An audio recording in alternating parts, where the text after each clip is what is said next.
WWE NXT और AEW dynamite के बीच Tuesday night war हुई थी। ये वॉर टीवी रेटिंग्स के लिए थी क्योंकि इस हफ्ते NXT और डायनामाइट सेम टाइम पर टीवी पर आए थे, जिसकी वजह से रेसलिंग फैंस के पास दो ऑप्शंस थे। वे इन दोनों शो में से किसी भी शो को देख सकते थे।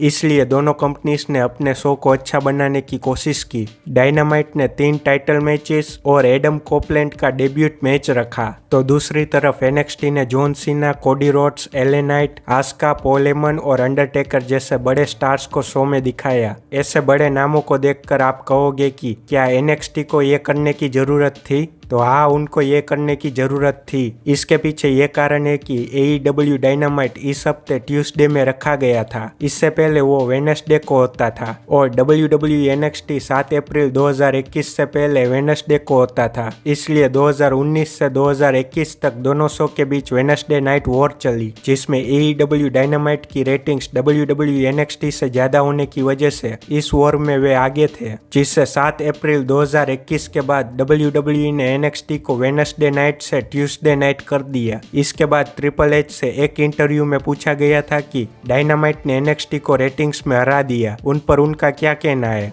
ट्रिपल एच ने कहा NXT डेवलपमेंटल शो है, वो मेन शो नहीं है, इसलिए ऐसा नहीं कह सकते कि AEW ने WWE को हरा दिया। इस इंटरव्यू के बाद कई रेसलिंग फैंस कह रहे थे कि NXT रेटिंग्स में हार गए, इसलिए ट्रिपल एच बहाने बना रहे हैं। इसलिए जब 10 अक्टूबर 2023 में फिर से दोनों शो आमने सामने आए, तब ट्रिपल एच ने ठान लिया होगा कि NXT को टीवी रेटिंग्स में जितवाना ही है, इसलिए NXT में इन बड़े सुपरस्टार्स को रखा गया। दूसरा कारण ये भी हो सकता है कि इस डायनामाइट में एडम कोपलैंड, जिनको WWE में एज के नाम से जाना जाता है, उनका AEW में पहला मैच था। अगर WWE NXT पर ध्यान नहीं देते तो डायनामाइट रेटिंग्स में आगे चले जाते, जिससे एज की तरह दूसरे WWE सुपरस्टार्स भी WWE छोड़कर AEW में चले जाते।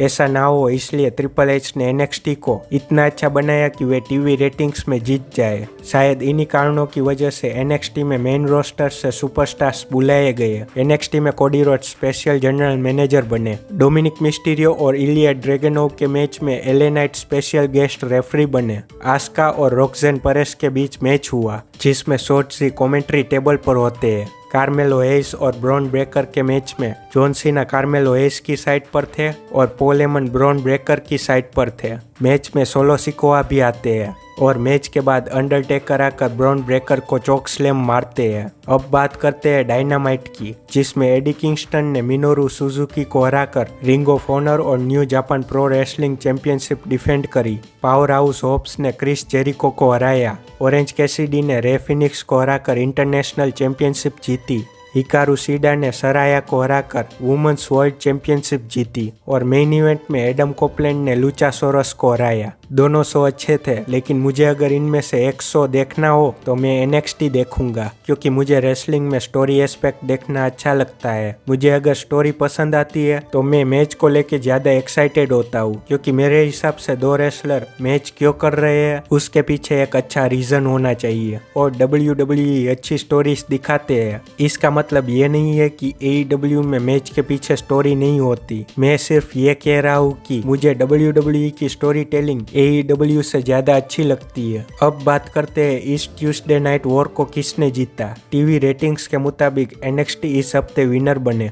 NXT की टोटल ऑडियंस थी 9,21,000 और डायनामाइट की टोटल ऑडियंस थी 6,09,000। अगर सच कहूँ तो इस वॉर में जीत हमारी यानी कि रेसलिंग फैंस की हुई। अगर डायनामाइट ट्यूसडे को नहीं होता तो हमें जॉन सीना, कोडी रोड्स और अंडरटेकर कभी NXT में नहीं दिखते। दोनों कंपनीज के बीच हो रहे कंपटीशन की वजह से रेसलिंग फैंस को दोनों का सबसे अच्छा काम देखने को मिला। जिनको WWE और WCW के बीच हुए मंडे नाइट वॉर के बारे में मालूम है, वो मेरी बात से सहमत होंगे, जिसमें WCW नाइट्रो WWE रो को रेटिंग्स में हरा रहे थे। इसलिए विंस मैकमैन ने रो को अच्छा बनाने के लिए WWE को उस ऊंचाई पर ले गए जो किसी ने सोचा नहीं था, और इसी कंपटीशन की वजह से एटीट्यूड एरा का जन्म हुआ। इस एरा को रेसलिंग का बेस्ट एरा कहा जाता है। अगर कंपटीशन नहीं होती तो हमें कई अच्छे मूवमेंट्स देखने को नहीं मिलते। इसलिए अगर ये ट्यूसडे नाइट वॉर ऐसे ही चलता रहा तो हमें कई अच्छे मूवमेंट्स देखने को मिलेंगे।